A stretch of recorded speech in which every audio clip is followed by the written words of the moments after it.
right, joining me now to rip through all the top games in what is an incredible looking weekend of college football action is our guy, Brad Powers. Jake Butt will be with us in the second half of the program. Before we start ripping through the board here, make sure you hit that like and that subscribe button right down there. Brad, how are you making out today? Doing well. We've had a couple of back-to-back good weeks. Let's hope for a third here. Let's do it. Okay, so let's recap what we talked about on Monday in regard to best bets. We have some line movement on those. So you gave out Arkansas +6. That's now down to +4.5, and Appalachian State +17.5. That is now down 2 points to +15.5. Any thought on the line movement for those games? Yeah, I still think Arkansas is good at 4.5. I'd still be willing to make that bet. Maybe not as big. As far as Appalachian State, that's more. I mean, with a 2-point move through a somewhat key number of 17, that would be more of a lean territory now. But that just shows you better be watching the Monday show because every week this year, win or lose, they've been moving. Yeah, you got to get ahead of these numbers. Okay, let's start ripping through some best bets here off the top. In a weekend of massive games, I don't know if any game is bigger than UTEP taking on Louisiana Tech here. Some of these under the radar games, though, you're going to find some beautiful betting opportunities, and you like UTEP +4. Yeah, I'm sure the world will be watching. Exactly, especially when you got Georgia playing Alabama and Penn State, Oregon on at the same time. But I'm going to go where the value is, and I'm going to take UTEP +4. Here's the best bet. Let's start with where I made the number as far as my ratings. Made it 2. Obviously, through a key number of 3. That's showing some value there. So why is there some value here? Well, Louisiana Tech, I think you're starting to pay some premiums on teams that have covered every game so far this season. Louisiana Tech has. They're 4-0, and they've covered by an average of 15 points per game. So why are we fading them this week? Well, they've had some phony finals. Louisiana Tech, despite being 3-1 straight up, they've been outgained by 33 yards per game on the season. So a little bit misleading box scores for them. The whole world, like UTEP last week, bet them like they knew the final, and they lost at home. I'm going to go back to them this week where everybody jumped off the bandwagon and find some cheap prices here on the Miners. Okay, best bet number 2. We got a Friday nighter, Florida State taking on Virginia. You like the over in this game? Yeah, I'm not going to overthink it. You got the number 1 offense in the country in Florida State, averaging more than 600 yards per game against the number 5 offense, believe it or not, in the country in Virginia, more than 550 yards per game. So both offenses in the top 5 in the country, and yet we got a total in the 50s. Over 59.5 for me. Not going to overthink it. I don't think Virginia's defense is that good, and this is by far the best offense they've seen. Florida State's going to get into the 30s easily here. Virginia is going to score on this Florida State team that really hasn't faced anybody since Alabama in week 1. Okay, let's rip through this beautiful board on Saturday to get some leans from Brad here. Let's start with USC, favored by 6.5, taking on Illinois. Total on the high end of 60.5. So 3 of USC's 4 games this season have seen 76 or more combined points. Illinois just allowed 63 points versus Indiana. I would lean the over in this game, excuse me. What do you make of this matchup? Well, the market's agreed with you, and then there's some, people that I trust and respect that have been betting the over. I'm going to go different. I'm going to go derivative market here, and we're going to play into this game being a noon start time, noon East Coast start time. So that means 9 a.m. body clock for USC. Ooh. We got Lincoln Riley already complaining about playing late at night last week, the latest game, and now he's playing one of the earliest games on Saturday. Let's take Illinois, who was embarrassed last week. I'm confident that they're going to give it their all, at least for a half. So let's go first half, Illinois +3.5 here. I'm going to say USC's off to a sleepy start, a la UNLV last week, off to a sleepy start. And then they got things going against Miami, Ohio in the second half. Another West Coast team traveling east. I think that'll struggle early here. Okay, we already touched on Notre Dame and Arkansas. Brad took Arkansas +6 earlier in the week. Still doesn't mind the +4.5. So let's skip ahead to Ohio State coming off their bye. They're favored by 8.5, taking on Washington. Total 52.5. Both teams undefeated on the season. What do you make of this one? Yeah, a lot of money coming in on Washington this week. I was there early, but I can't get there now at current. So let's go the total. I'm going to lean over here.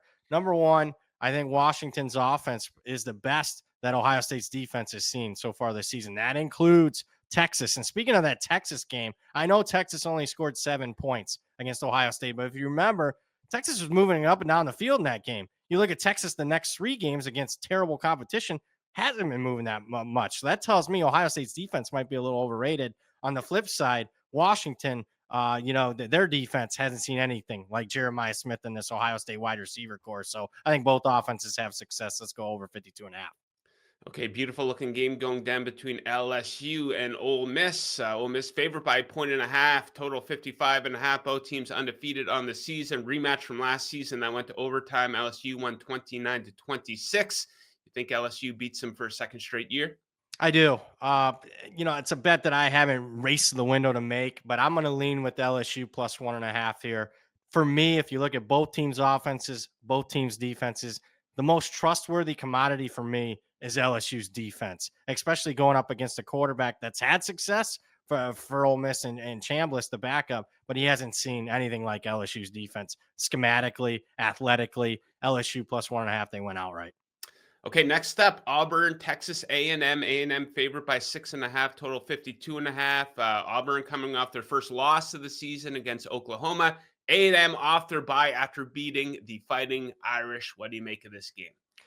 I haven't bet this game side or total yet, but I know a lot of people be watching it. They need a pick. I'm gonna lean over here. I'm not buying A&M's defense. Obviously, struggle against Notre Dame, but I am buying A&M's offense, which you saw in the Notre Dame game, especially the passing game this year with a couple of really good transfer wide receivers. That's something they didn't have last year. Auburn struggled offensively last week. I think they'll have a little bit more success this week. I'm gonna lean over 52.5. Okay, Indiana taking on Iowa. Indiana favored by 7.5, total of 47.5. 4-0 start here for the Hoosiers. Three separate wins of 47 or more points. Do you think they continue to roll in this one? Yeah, it seems easy, right? The Indiana rolls just like last week. I'm not so sure. I think this line, had it been last week, would have seemed like Indiana favored by like 4. Now we're dealing with 7.5 through a key number. Let me tell you, Kinnick Stadium, where Iowa plays their home games, very underrated home field advantage. Iowa is 54-15 at home the last 10 years. I'm gonna take Iowa plus 7.5 here. Okay, big one here. Oregon taking on Penn State. Penn State favored by 3.5 on their home field, total 51.5. Another battle of undefeated teams here. Oregon won last year's game, 45-37. They are 18-1 straight up in their last 19 games. Are you thinking underdog or are you thinking favorite in this one? I'm taking the dog. You know me, Joe. It's around a key number. You're going to give me that Yeah. extra half point on a key number. I'm going to take it with the underdog here, Oregon plus 3.5. I will say this. We're going to find out a lot about both of these teams because the best team either one of these two teams has faced, 7 opponents, is Northwestern. That's who Oregon played a couple weeks ago on the road. Not a single top 75 opponent from either team so far. So we'll see. I will say statistically, Oregon's been the superior team, yards per play margin. I like the running team here. And I do not trust James Franklin in a big game. I don't care it's a whiteout at home. He doesn't win a lot of these whiteouts at home, a la against the Buckeyes many years. So I'm going to take Oregon plus 3.5. Okay, you're going to need at least two TVs here because this game going head to head with the big SEC game, Alabama at Georgia. Georgia favored by a field goal, total 52.5. Bama has won 9 of the last 10 games between these teams, including 41-34 last season. Georgia off their bye. I believe they still haven't covered a spread here this season. Do you think Alabama continues to own Georgia, Brett? I do not. I think this has to be Georgia's game. Kirby Smart, you mentioned the record 1-9, the last 10 against Alabama. Georgia's a program. Kirby Smart's 1-6, lost to Kalen DeBoer last year. Georgia has not beaten Alabama at home in more than 20 years. So this has to be a win for Georgia. I think they gained a lot of confidence, especially in their quarterback, for what happened in that second half against Tennessee. Backs against the wall. They're trailing. Gunnar Stockton has to throw the year so far in college football to get him back to a tie and forced overtime. I'm not buying Alabama. I know they beat Wisconsin. Well, so what? Maryland beat Wisconsin by 17 last week. So I'm not buying either of their two performances after the Florida State debacle. So Georgia, for me, I like them -3. Okay, Brad, I know you have about 20 TVs there to watch all the games, but if you could only watch one game this weekend, what game would you pick? Yeah, I'm going to go LSU Ole Miss. I just think that's the most competitive point spread between a pair of top 15 teams in my power ratings. So that's the game under the radar that I'm going to watch. And then the other game is going to be Notre Dame Arkansas because Notre Dame is my team, but I like Arkansas as the best bet. So that'd be choice number 2. Yeah, maybe the best weekend of football here this upcoming Oh, it is weekend. so far in college football. Yeah, some good looking NFL games as well. So, yeah, it's going to be a great weekend of football action, whether you're into college or the NFL or both, Brad. We will leave it at that. Best of luck with all of those bets. Enjoy the games. And of course, we will catch up with you again on Monday. Thanks for having me. All right, joining me now to break down an incredible looking weekend of college football action and to check in on some of the top storylines of the week is our guy, former Michigan Wolverine and Denver Bronco, current analyst with the Big Ten Network, Jake Butt. Jake, how are you? Man, I'm doing great. What a weekend. Like it feels like college football is the gift that keeps on giving. There hasn't been a single quiet weekend the entire season. And now we have just absolute bangers with massive implications across multiple conferences from noon all the way till midnight plus. So can't wait to break them down with you, Joe. Yeah, it's incredible. Just planning for these segments this week. I'm going through the schedule and I'm seeing these games. Another one, another big one. So, yeah, we're going to break all those down here with Jake. But let's start with probably the story of the week. It's a John Mateer going down for Oklahoma. Oklahoma off to a great start this season at 4-0. Mateer had been at or near the top of the Heisman odds board at most sports books. Oklahoma still plus 125 to make the playoff. An insane 6 of their last 7 games come against ranked opponents, though. Yeah. How much trouble do you think they're in with Mateer going down?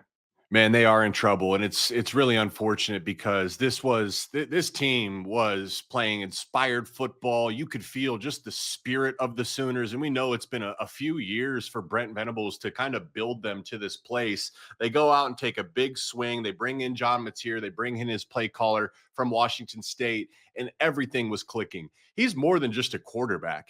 He's their best playmaker. He is the heartbeat of their offense, but really the heartbeat of their team. He's a great leader. And I'm high on the Sooners trenches. I think they got a great roster outside of Mateer. But I just don't think that they're built to overcome this. When you lose a guy that's objectively maybe the best player in all of college football, just in terms of on-field play this year, that's going to be a big loss. And as you mentioned, you look at that schedule. I mean, Texas, 10th ranked team, South Carolina, unranked but dangerous, Ole Miss, Tennessee, Alabama, Missouri, and then ending with LSU.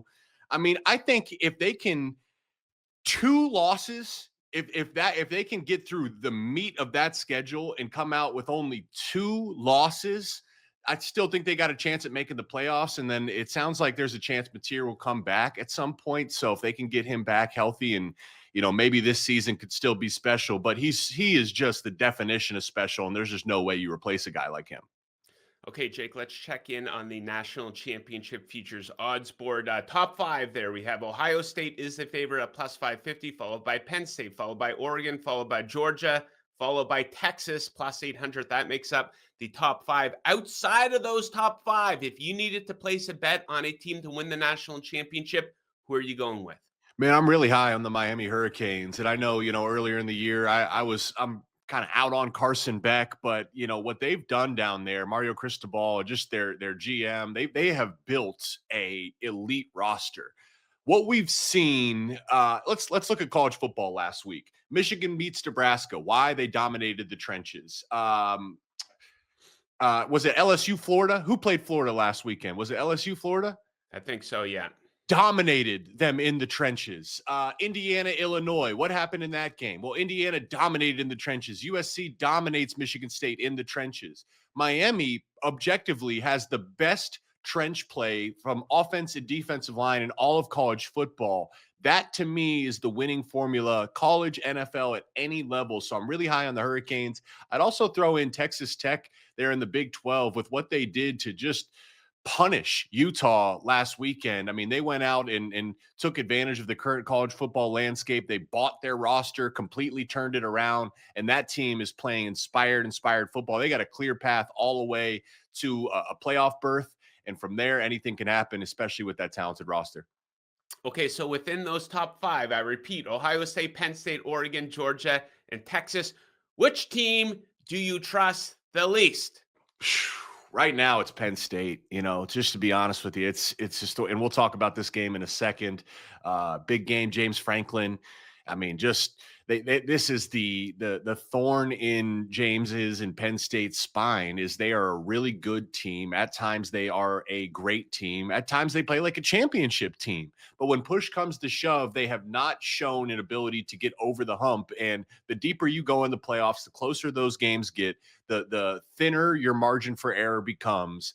And James Franklin and the Penn State Nittany Lions have not proven that they're the organization that can overcome and elevate their play in those moments. And I'm really, really concerned because they followed the formula that Ohio State did, that Michigan did to win a national title, which is to say Drew Aller should be in the NFL. Their two running backs, Singleton and Allen, should be in the NFL. Multiple offensive linemen should be in the NFL. Zane Durant, Denai Dennis Sutton. They have a bunch of guys on defense that should be in the NFL. But James Franklin got with the AD and their collective, and everybody got aligned and said, let's pool together money and let's bring all these NFL players back. Let's keep them on campus and let's go all in on a championship title run. And that's exactly what they did. They went out and spent and made Jim Knowles the highest paid defensive coordinator in all of college football. James has also been, very vocal about saying he wants the night game, the whiteout, to be against their best opponent. Usually that was reserved for Michigan or Ohio State. And lately they've been getting it against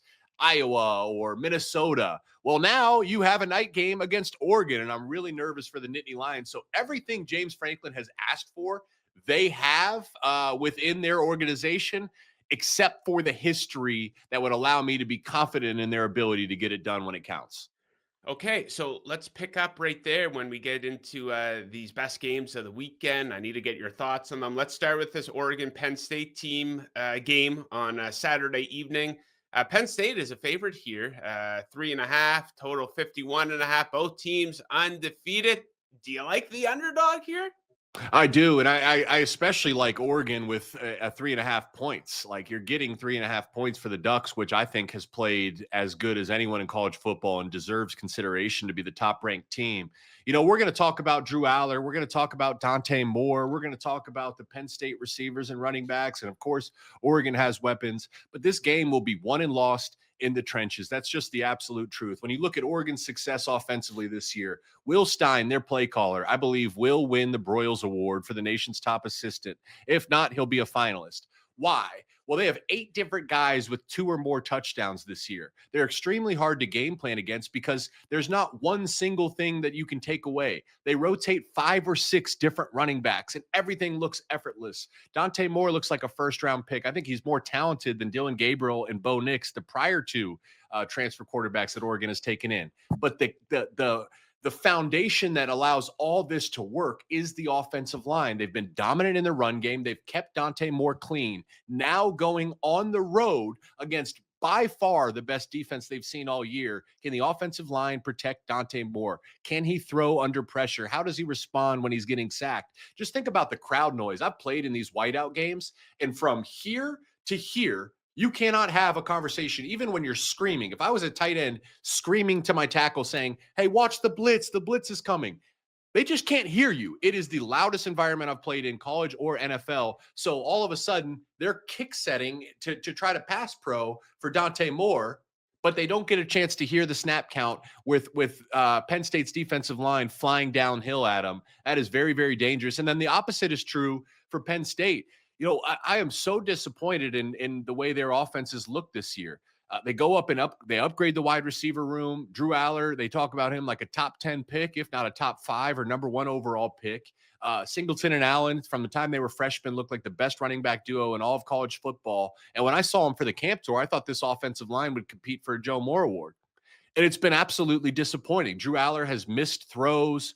Singleton looks almost like he's just not himself, as if he were injured on the field. They have not shown an ability to be dominant when the opportunity presents itself.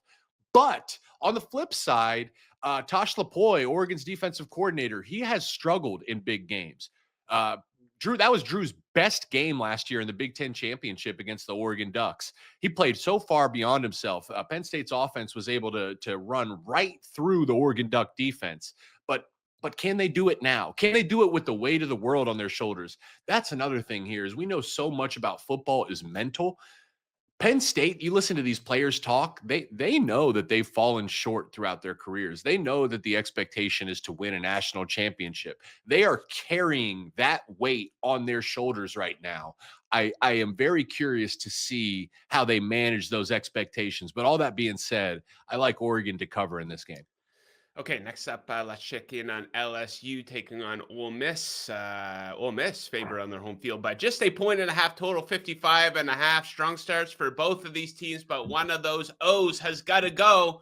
Whose O do you think will go here on Saturday? I think the big O, Ole Miss, that's going to be the one that goes. I think they're slightly overrated at this point. And did you see the social media this week too between Yes, LSU's linebacker? I mean, it it's just silly. adds to the drama. How great is college football? Lincoln Riley said, "Take the over." I would not take the over. I think the story in this game is LSU's defense. Remember when they had Jaden Daniels and they were putting up points and they looked like one of the best offenses in modern football. It almost reminded me of when Joe Burrow was there with those talented wide receivers, but they couldn't stop anybody. They couldn't stop anyone. So they went out and got Blake Baker from Missouri. And each year that defense has taken strides and strides and strides. And then this year they've made Clemson look like a JV football team. They made Florida look like a JV football team. Ole Miss is starting their new quarterback, Jam Bliss. What a story. Guy was a D2 phenom, a star at Ferris State, won a ton of games, and has looked good in his opportunities. But he's not seen a defense inside the top 75 ranks in terms of total defense. Now you're facing LSU, which is far beyond just the top 75. This is one of the most aggressive and dangerous defenses in all of college football. I think life is going to be really, really hard on Jambliss. I like LSU's ability to make his life hard and keep this low scoring from what we expect to be an always explosive Ole Miss passing attack. But then the flip side is LSU has not been balanced. It's all been on Nussmeier's shoulder. They've not been able to get the run game going. Two things are working for him here. Nussmeier, remember he got hurt in camp. We were wondering, oh, there was like big headlines. Initially it looked like it might be serious. Thankfully, they dodged a bullet. Well, every single week, Nussmeier gets a little bit healthier, a little bit more comfortable. His play should continue to improve. Ole Miss's defense, though, 121 in the nation in run defense. That is not good. So I fully expect LSU to have a balanced offensive attack. I'm shocked that Ole Miss is favored in this game because clearly you can see I love LSU. Okay, the game I'm looking forward to most, Alabama at Georgia. Now, Bama has had Georgia's number over the past couple seasons here. Georgia on their home field, favored by a field goal total 52.5. What do you make of the big matchup on Saturday night? That's the headline I continue to see, right? It's Kirby Smart's record against Bama. I believe it's 1-6 in the last 7, but then you dig into it a little bit, Joe, and all 7 of those games were either on the road or at a neutral site. You know, they're meeting in the SEC championship, and the difference here is Georgia is at home, and I really believe like this is the game. Kirby Smart has struggled against Bama because it's been on the road or at a neutral site. Well, now Georgia's at home. Georgia does not lose at home. I believe they have one of, if not the longest home game winning streak in all of college football. That is a tough place to play. So now Kirby gets his team at home. Look at Kalen DeBoer since he got to Alabama. They have struggled. They look like a completely different team on the road. Lost to Vanderbilt on the road last year. Look at to open the season against Florida State, they struggled. I mean, this team, there's going to be great playmakers. This is a close game, but I do believe this is a game where the home field advantage is the deciding factor. I'm rolling with Kirby. I'm rolling with the Dogs. I think they win comfortably at home, and that team's got a lot of fight. The way they came back from down against Tennessee, Gunnar Stockton looks phenomenal. I just believe this one has the Dogs written all over it. Okay, Jake, we got to check in on your Wolverines, our weekly check in on Michigan here. Of course, bye week for them. Let's take a look at their futures odds. How do you feel about their odds of making the playoff plus 370 or their updated win total? It's now at 8.5, minus 135 to the over. Listen, I like this team's chances. You know, the schedule is manageable. I think USC is much better than, and that's going to be a road game for Michigan. That's a very dangerous matchup. Washington, I'm shocked that they're not ranked. You know, that's a great matchup. Washington and Ohio State. Washington should be ranked, one of the best teams in college football, especially on the offensive side of the ball. So Michigan's got some muddy waters that they have to navigate. Of course, they play Ohio State at home to end the season, but the trench play on both sides of the ball has continued to improve. The offensive line has been shuffling bodies. They're going to get healthier. I think that might be the best running back duo in all of college football with Jordan Marshall and Justice Haynes. And now you got Bryce Underwood, a guy that is a true freshman that's clearly got all the talent in the world. And Michigan is opening up the playbook to him. Let him use his legs. Don't force him to try to navigate mentally and read defenses as if he's a 10-year NFL vet. Let him just play football. And Chip Lindsey, the play caller, is letting him do exactly that. I think this is a type of situation with the young quarterback, with the new offensive play caller. Each week you're going to see strides. There's little things that are within their control that would be the next level for Michigan. The penalties, personal foul penalties, giving Nebraska extra possessions, pre-snap penalties and pre-snap communication, making sure guys are on the same page in the run game and in pass protection. And then the last one is the drops. Bryce Underwood, he does have a rocket launcher attached to his shoulder, but Michigan's wide receiver play has been average at best. Far too many drops. Sharon Moore said that's going to be a major focus point for them in this bye week, is catching those balls. If you're going to make a playoff run for Michigan, margin for error is very thin. This is not the most talented Michigan team we've seen, but it is a capable roster and a manageable schedule. It's just they got to clean up some of those things within their own control. Okay, Jake, we'll wrap with your best bet. But before we get into that, I think this is a pretty good opportunity with it being the off week for Michigan. So give us a little bit of a peek behind the curtain of being a student athlete, especially a big time student, a football player on campus. I'm sure a lot of guys' imaginations can go to certain places, but this is a family program, so we won't go there. So kind of a two-part question. Does the off week, the bye week, give the student athlete an opportunity to enjoy the campus life like a traditional student? And I know all programs are different. Some are more buttoned up than others. Were you discouraged from attending parties and socializing and going out to the bar when you were playing football at Michigan? Yeah, honestly, this is true in college and the NFL. Like a lot of guys, we're as players, we're human beings too. We're not just 100% football players. Our team would often go out, especially after a big win. We would hit the bars. We would, throw house parties together and enjoy some drinks, whatever that might be, soda, water, Gatorade, or other things. Yeah. We'd have a good time, and there's value just in like team bonding standpoints.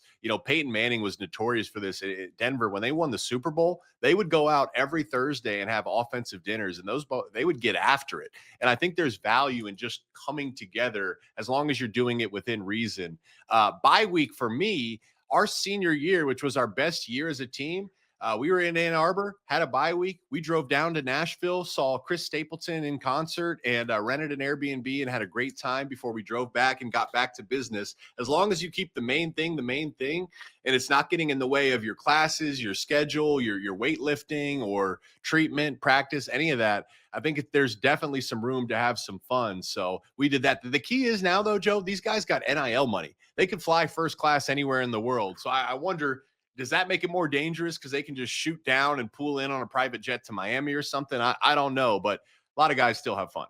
Yeah, imagine those Florida Gators under Urban Meyer back in the day with some NIL money. Those guys had a lot of fun without that NIL money. Right. Okay, let's wrap with your best bet of the week here. Indiana coming off of a massive win. You like them to keep it rolling. They're favored by 7.5 against Iowa here. I do. Now, this is a very interesting game. Okay. One, because Indiana just played Illinois. Indiana is now going to play Iowa. Let's compare Illinois to Iowa. Let's start with this. Indiana played Illinois at home. Now, Indiana has to go to Iowa on the road. Kinnick Stadium, where the Hawkeyes play, very, very dangerous place to play. Okay, that's fine. Signetti will have his guys ready. Let's talk about team identity. Illinois, defensively, they blitz and play man-to-man coverage at it's like a top 10% rate in all of college football. Iowa, on the flip side, does not run a ton of pressure. They do not blitz a lot, and they run zone coverage. Completely different game plan will be required for Indiana's offense to succeed. On the flip side, Indiana's defense, the big reason they dominated at Illinois, they did not respect Illinois' offensive line. They were sending pressure and pressure and pressure. They made life on Illinois' quarterback, Luke Altmaier, very uncomfortable. Illinois' offensive line is not great. Iowa has the highest rated offensive line in all of college football per PFF. So I say that for a reason. I say that because I think some people might expect Indiana to dominate this game. Signetti understands, and he's spoken in his presser, this is a real test for his team. The Hawkeyes are a very dangerous team. They are not going to lose this game. They're not going to give it away. Signetti is a master motivator. I love the Hoosiers. I think they're one of the best teams in college football. They are by far the best team that the Hawkeyes will have seen this year. Signetti's going to have the Hoosiers ready to roll, and when you watch them play, it looks like they play with a visible, noticeable chip on their shoulders, like they have something to prove. That's what this week is about. That's why I like the Hoosiers. They're going to go make another statement game this weekend, just like they did last year against Nebraska. Good Nebraska team. The Hoosiers dominated them. That's what I expect to see against the Hawkeyes this week. Okay, let's go Hoosiers. Okay, let's go, Jake. Great spot here today. Of course, we will leave it at that. Enjoy all the games this weekend. Best of luck with that bet, and we look forward to catching up with you again next week. Thanks, brother. We'll see you, Joe.